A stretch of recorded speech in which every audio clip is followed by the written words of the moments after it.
More ancient history jewelry stories. It's Friday, which means it's time to talk birthstones. We spent the last 2 weeks talking about the main, or should I say oldest birthstone for June, which is pearl.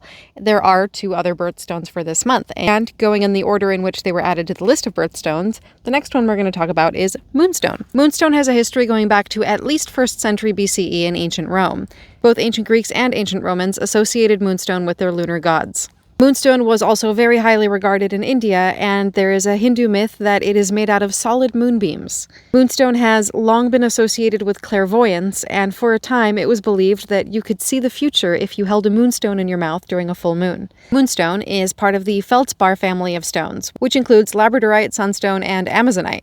It comes in many colors, including blue, gray, white, pink, peach, green, brown, and colorless. It was added to the list of birthstones in the early 20th century. Moonstone was very popular in ancient Rome and had a resurgence in the Georgian era. In the 18th century, you start to see moonstone being used quite often in jewelry.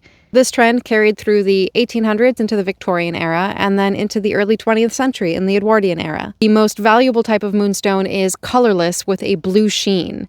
And if you're watching this video and thinking, that's not what moonstone looks like, you're probably thinking of rainbow moonstone, which actually isn't a type of moonstone at all. It's part of the labradorite family. One last neat tidbit about moonstone is that it has an alternative name, hecatolite, which I'm not sure if I'm saying right because I've never heard anyone say it out loud. This is derived from the name of the Greek goddess Hecate, who was the goddess of witchcraft, magic, and nighttime, and was associated with the moon.